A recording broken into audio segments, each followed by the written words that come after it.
All right, so planning on going on a turkey hunt this year and trying to do things right because I am an ethical person. I want to follow the laws. The laws are there for a reason. I get it. I'm not an outlaw, but I'm just going to demonstrate to you how the game wardens in Minnesota and the Department of Natural Resources is trying to turn people into law-breaking outlaws.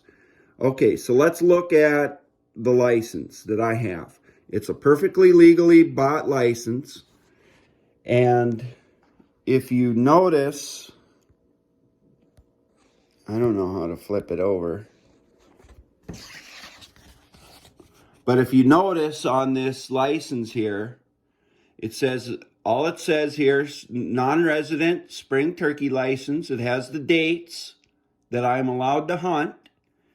No problem there. That's pretty cut and clear. It has my harvest registration number. It has my Minnesota DNR number on it. And if you look at the license here, it says upon taking the animal, immediately notch the month, day, tag, time of harvest. That's pretty simple. You must attach the site tag to the animal per regulations. So that means you have to read the regulations. I believe you have to attach it to the leg or something like that. Attach a string, twine, or wire through the die cuts in the tag and securely, tightly to the animal.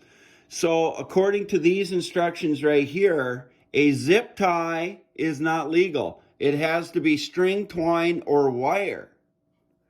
All right, now is a zip tie considered wire? I don't know. If I called the conservation officer to ask him, he may lie to me, he may not. But here's just another reason that it's unclear. You know, we all know zip ties, a cable tie is the way to go. They don't come apart. But this is what the deal says. So here's one way, just on this license alone, they can pinch you. Okay? Here's the other thing. The animal must be registered, okay, so it's a really just easy registration process. I don't have a problem with that. You just call it in or take it to some big game registration station. It's very simple. It's not a big deal. So, but it does say this, registration of your animal is mandatory. Here's the number you can call, or www, go to Minnesota DNR. It'll tell you.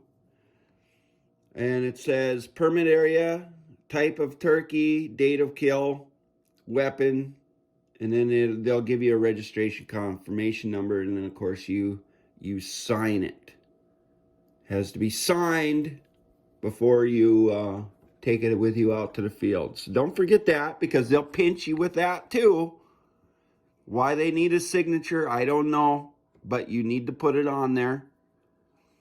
Okay, the law is the law. We all want to obey the laws. Now, here's my problem with this license. All it says here is Spring Turkey 2021. There are actually two licenses available. One is for archery, one is for shotgun. So it does not say anywhere on this license what this license is for.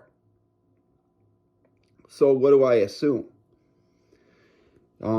I know that I put in for shotgun license, and I cannot legally take one with a bow. Okay? But it does not say shotgun on this license. It does not say archery on this license. So here's what they're banking on. They're banking on you, the hunter, remembering on a license that you bought on the 1st of March, that you will remember which license you have on the 14th of April or later, depending on which season you bought. 6 weeks is a long time. And if you are a person with adult ADD like myself, you know, hey, I'm going hunting, I'm excited, I'm going to grab whatever it is. But now, because I kind of got this, my own little deal going against the DNR, because they issued me this license legally, non-resident trapping, for $85. And now I am not, because I am a non-resident, I am not allowed to use it on any land except the land I own on, my own land, because I am a non-resident. I understand the law behind it. I understand that when I was a mink trapper and a beaver trapper back in the 80s and 90s, I did not like non-residents coming into my area and doing it. But I'm going to tell you what, times have changed. The days of the longliners are gone. What I am is a person just back in my hometown where I grew up. I want to go catch 5 or 6 beavers, and I want to have my wife make some hats out of it. Doesn't sound like a bad deal. Now, why do I want to do it here? I'm a non-resident, and why do I not want to do it where I reside now in Williston, North Dakota? Fur quality. Everybody knows, if you're a trapper, the only quality fur out in western North Dakota is fox and coyotes. Some of the best quality in the world you'll find in western North Dakota. Beavers, not so much. Some of the best world-class quality beaver I have caught are within 5 miles of my house. As a token of what I wanted to do, now that I am no longer a trapper, I haven't set a trap in 25 years, but I wanted to this one weekend, or this one last season, for 2 reasons. One, to show my children why my ancestors came to this area. Some of my ancestors came to this area. And number 2, as a token of a lifestyle that I used to live, as a memento.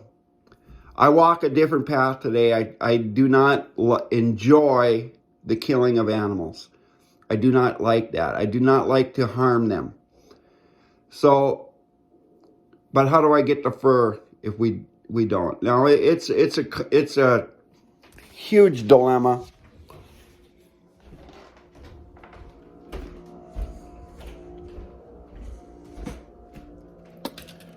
And I do not take it lightly. I do not believe solely in the express taking of fur for profit as I once did, as I was a taker. I'm doing this as a memento, more so. And it's quite a conundrum if you think about it. So we can go with the products that are made by man today, all this plastic synthetic stuff to keep us warm, and we can contribute to global warming that way, or we can do harm to an innocent animal just trying to take care of their family. You know, here's why I'm doing it. I want the warmest hat that I can wear and look sharp and still represent who I am on the inside. And that is a person who is attached to the earth, a person who is grateful for the things that the Creator has given me. And it is a lost art that I feel that human beings need to get in touch with. Are there better ways or different ways of living? I'm not going to judge. I'm not going to criticize. I'm just saying that this little journey into exploring a life that I want to let go of in a peaceful way that brings peace to my heart and myself. I never expected that I would run into such hassle from the DNR. Now let me explain what happened. I had a talk with the conservation officer explaining to him I was looking for some beavers. Yeah, I was wondering, hey, is there any problem beavers in the area? Oh, no, not really. Okay. All right. Well, here's what I'm going to be doing. I'm going to be doing it legally. And he says, yeah, go get your license. That's a great idea. And all this stuff. Right? So the guy, from the minute I started talking to him, was looking for a way that he could give me a ticket. Okay? And I don't blame him because that's his job, but I'm just talking about the mentality that is out there. He could have said, hey, Tom, are you sure that you can trap beaver? You got some land like connected to a river or something, or a ditch running through your land that's got problem beavers or something? Because as a non-resident, you're not allowed to trap beavers on public land. You're not allowed to trap beavers on any land other than what you own. He could have said that, but he didn't. So I went and bought a non-resident license for $85. Okay? I spent $85. Can I afford the $85? You darn right I can. I'm a pipeliner. Okay? But that's not the point. The point is the state of Minnesota will do anything. 1, to get license money. 2, to write you a ticket. That's what this is all about. So it's game on. My own little private war. It's a cat and mouse game. You know what? I'm going home with 6 beavers. And I'm going to do it legally. And I'm not going to say how I did it. And I know I'm going to get stopped. Because they're going to be checking. Because I've put it out there. And all I'm going to say is this. They better have their lights flashing. Because I do not talk to any kind of officer unless they have their lights flashing. And they have legally pulled me over for a legal reason. So it's going to get interesting to see how this all plays out. And I'm a free trapper by heart. And we'll see where this journey takes me. Have a nice day.